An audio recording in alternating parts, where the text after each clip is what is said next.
Bienvenue mesdames et messieurs, voici les titres de l'actualité. En fait, les cours vont pouvoir reprendre dans les écoles primaires publiques de Butembo. Une décision des enseignants de la ville de Butembo réunis au sein du syndicat des enseignants du Congo SIECO ce jeudi 31 octobre. Après 2 mois, ça a donné cours suspendre le mouvement de grève après une garantie du gouvernement à travers une délégation du ministère de l'Éducation nationale et nouvelle citoyenneté à leurs revendications. L'auditorat militaire garnison de Butembo, Lubero, a condamné 4 militaires à la peine de mort et notre acquitté, faute de preuves. Ces soldats du 34 16e régiment ont été poursuivis pour effraction de pillage grave sur un territoire sous état de siège lors des opérations de maintien et rétablissement de l'ordre public dans la localité de Mabambi, à chefferie de Bassoa, dans les territoires de Beni. Tout pour les sommaires, le détail dans ces laps de temps. Bienvenue mesdames et messieurs, d'abord cette page en ouverture de cette édition. L'Université de l'Assomption au Congo a informé ses nouveaux étudiants sur le règlement d'ordre intérieur et les statuts de cette institution. C'est pour pouvoir tenir une bonne conduite à l'université.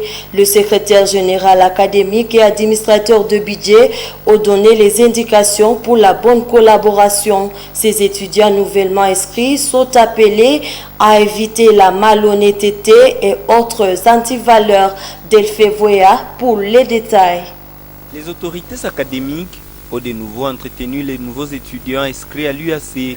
Ce jour, le secrétaire général académique a présenté l'Université de l'Assomption au Congo donnant son historique. Le père Kissal Kanyoloro Jacques Chrysostome a expliqué d'où vient l'UAC. L'UAC, dans la nomination actuelle, a été initialement créé dans le but d'assurer d'abord aux religieux assomptionnistes et à d'autres religieux la formation philosophique des niveaux universitaires, leur permettant de comprendre leur foi et de continuer leur formation sacerdotale. Ensuite, et ceci depuis les origines, l'UAC s'est ouvert aux laïcs loyaux pour leur formation dans les facultés. À ce tour, l'administrateur des budgets a expliqué brièvement aux étudiants le fonctionnement financier de l'UAC, l'objectif étant de les conscientiser sur les rôles qu'ils doivent jouer par le paiement des frais académiques, source principale des revenus de l'institution. En tout cas, nous accueillons les parents là, ils pleurent, tous les parents en train de pleurer. J'ai déjà donné tout à l'étudiant, mais l'étudiant a déjà tout. Et après, il reste là pour le cher parce que nous sommes là pour le prévenir si vous n'arrivez pas à payer. Alors, please, il ne faut pas vous faire l'argent de parents. Il ne faut pas aller au-delà de ce que nous allons vous demander. Parce qu'il y a les parents qui arrivent, ils nous demandent et après nous montrons ces programmes de contribution. Nous leur montrons ça. Nous disons, voici ce qu'ils ont payé. Et au-delà de ça, nous ne demandons pas autre chose. Si ailleurs, dans une autre université, on paye, je ne sais pas, au-delà de ceci, et que ton frère est là-bas, n'allez pas dire qu'ici nous payons aussi comme ça. Considérant que le contexte socio-financier n'est pas favorable de nos jours, les autorités académiques conseillent aux étudiants un paiement régulier par tranche pour alléger les parents. Et les enseignants de la ville de Butembo, réunis au sein du syndicat des enseignants du Congo SIECO, suspendent leur mouvement de grève à partir de ce jeudi 30 octobre. Après 2 mois, ça a donné cours. Cette décision a été prise au cours de la réunion des enseignants de ce jeudi tenue au siège de SIECO à Kitoulou. Le secrétaire permanent du SIECO invite donc le parent à envoyer les enfants à l'école à partir de lundi prochain. Suivez ce reportage.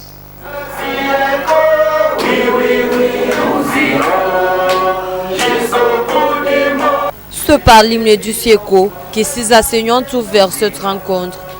Pendant plus de 2 heures, les enseignants ont discuté sur la reprise des cours.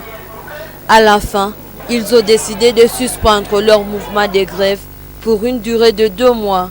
Nous avons constaté que, avec ces promesses, qui s'étalent sur 2 mois seulement, donc novembre et décembre, nous avons, avec beaucoup de sagesse, avec beaucoup vraiment d'intercation, avec débat et analyse des enseignants qui sont très sages, ils ont compris qu'on peut aujourd'hui suspendre la grève. Et c'est là seulement pour 2 mois. Est-ce que réellement vous venez de suspendre la grève? Oui. Et vous allez à l'école pour combien de temps? 2 mois. Itomu Hassa, secrétaire permanent du SIECO, indique que si le gouvernement ne répond pas à leurs revendications, ils vont reprendre leur mouvement de grève au mois de janvier.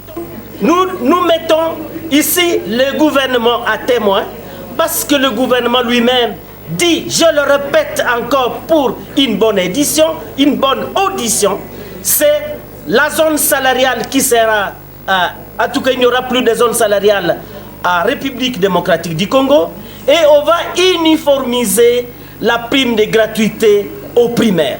Avec ces points-là, nous acceptons aller à l'école et puis à janvier, si cela n'est pas réalisé, nous reprenons la grève. Les enseignants invitent les parents à envoyer les écoliers lundi prochain pour la rentrée scolaire.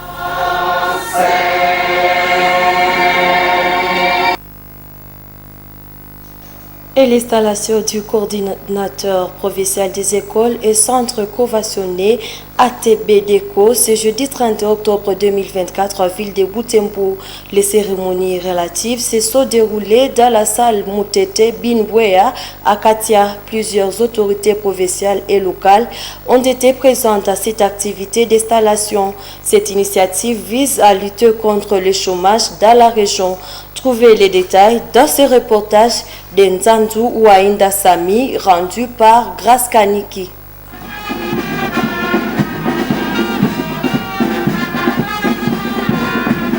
Cette activité a débuté à 10h ici à Katia. Plusieurs personnes, dont les membres et les responsables des centres professionnels, ainsi que les autorités provinciales et locales, ont pris part à cette activité. Katembo Kita Joël, coordonnateur urbain de l'ATBDECO, a présenté à l'assistance le fondement de cette structure.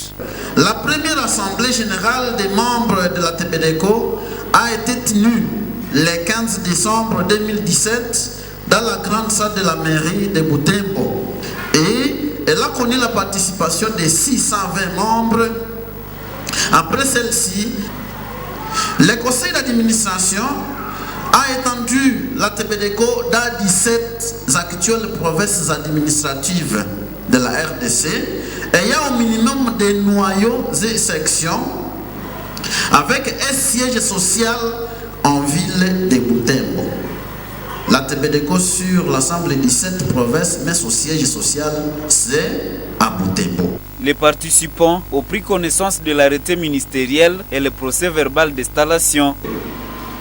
Est octroyé à l'association des techniciens des bâtisseurs pour le développement et l'éducation au Congo, ATBDECO RDC, un mandat de gestion des établissements publics de formation professionnelle et d'apprentissage des métiers. Article 2, les mandats de gestion évoqués à l'article 1er. Avant, conformément à l'arrêté ministériel numéro 672, bar CAB1000, bar 1000 FPM, bar AKK, bar KJM, fait à Butembo le 31 octobre 2024, les directeurs provinciaux de la formation professionnelle Nord-Kivu a signé. Des signatures ont été posées pour confirmer cette installation. Le nouveau coordinateur provincial a remercié l'Assemblée pour sa participation à cette cérémonie qui a chuté par la coupure du ruban symbolique à son bureau. Du ministre de la formation professionnelle et métiers, au nom du directeur provincial, nous inaugurons ce bureau de la coordination provinciale de centres de formation professionnelle conventionnée de la TBDECO. Eh bien, désormais, ce bureau est fonctionnel et peut rendre service conformément au mandat de gestion et aux arrêtés nommant les animateurs.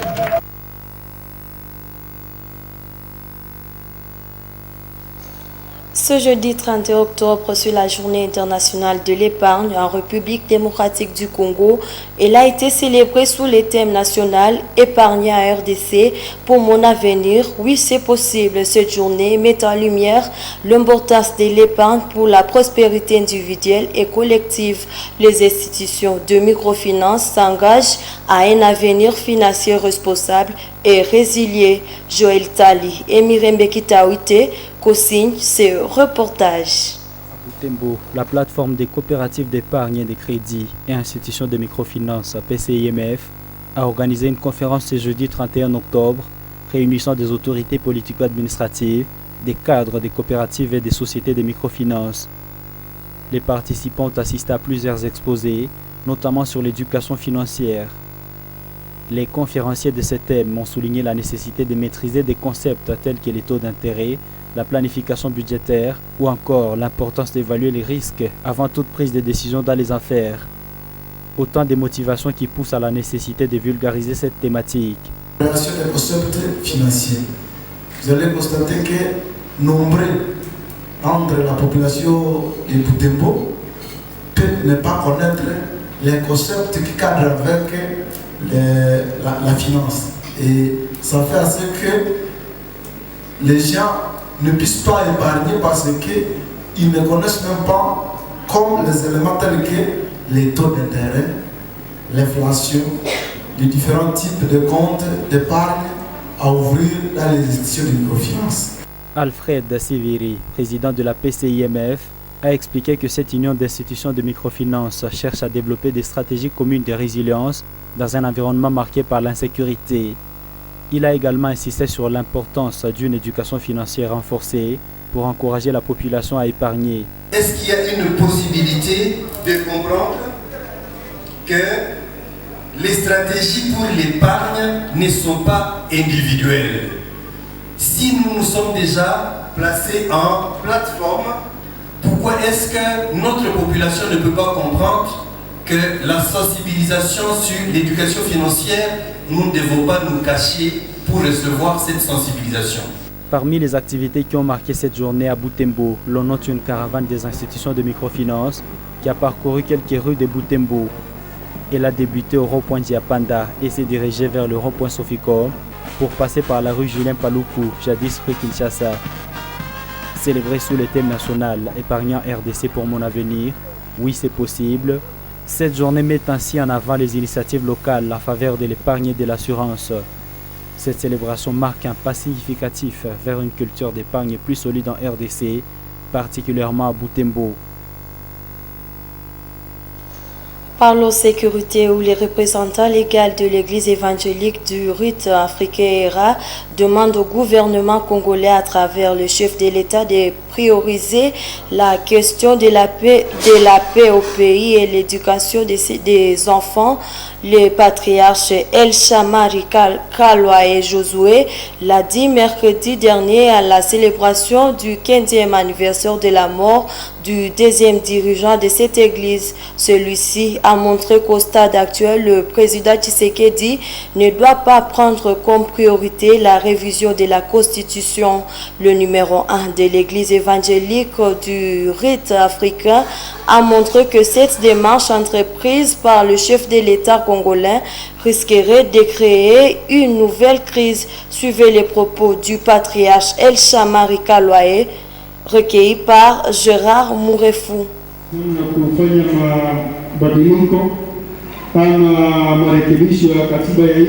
La révision de la Constitution peut encore créer une crise au pays, vu que le Congolais traverse des situations de guerre. Au chef de l'État, il n'est pas opportun de changer la Constitution. Au stade actuel, le peuple a besoin de la paix. Il est temps de résoudre les problèmes de santé, mais également d'éducation des enfants. Depuis la rentrée scolaire, les enseignants sont à grève. Le président de la République ne doit pas prendre la question du changement de la Constitution comme une priorité. Il doit plutôt résoudre les problèmes qui gangrènent la région, notamment la sécurité, en accompagnant valablement les forces armées.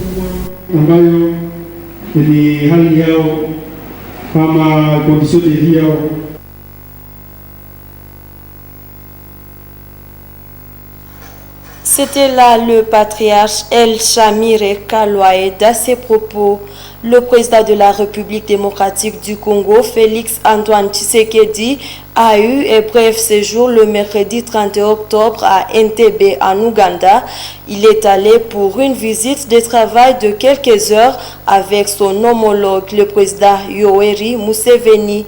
Les deux personnalités ont eu un entretien centré sur la sécurité dans l'est de la RDC. Suivez ce récit de Mwanampendi Manzekele, lu par Sacré Kangiti. Accueilli à l'aéroport par le ministre ougandais de la Défense et des Anciens Combattants, Jacob Obot, le président Tshisekedi s'est rendu au palais présidentiel où il a été reçu par son hôte. Les deux chefs d'État ont immédiatement entamé un entretien en tête-à-tête centré sur la sécurité dans l'est de la République démocratique du Congo. Les discussions devraient notamment porter sur les opérations militaires conjointes entre les forces armées de la République démocratique du Congo FARDC et les forces de défense du peuple ougandais UPDF contre les rebelles des forces démocratiques alliées EDF dans les provinces du Nord Kivu et de l'Ituri.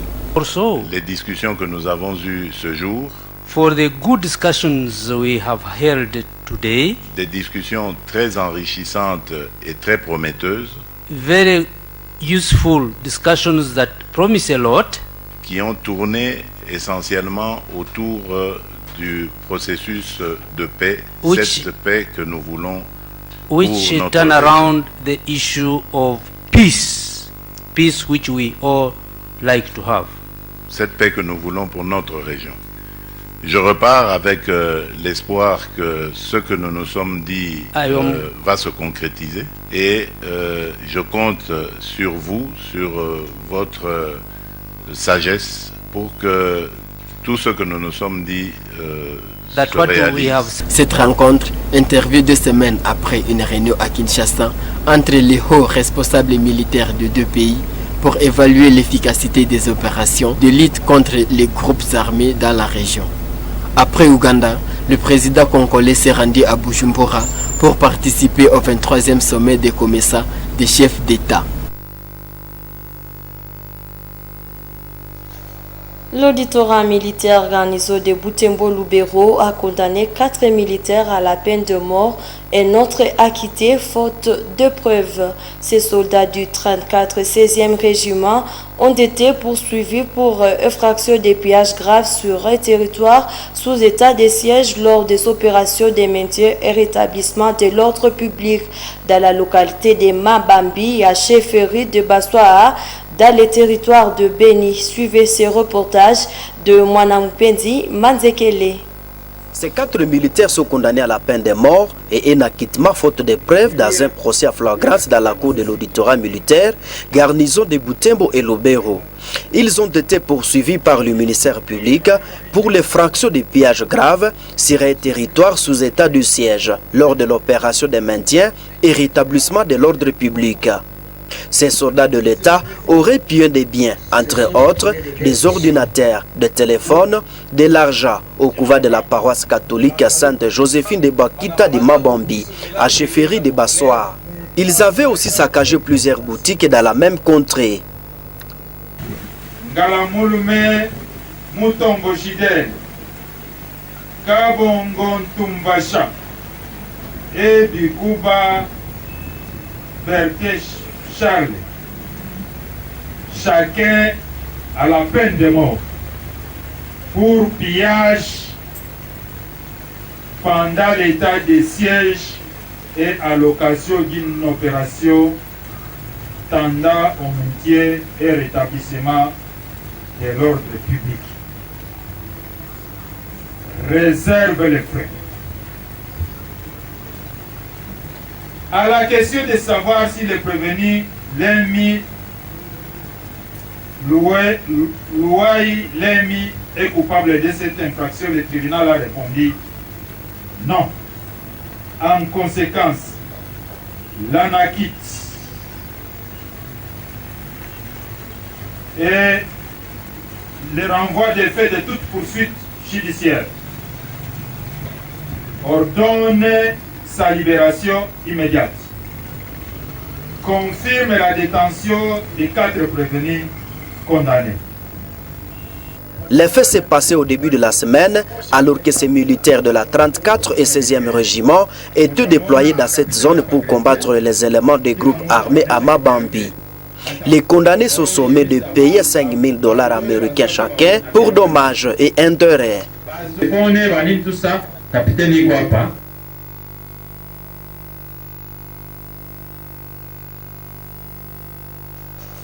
Nous sommes à la fin de cette édition. Merci de nous avoir suivis. Au revoir.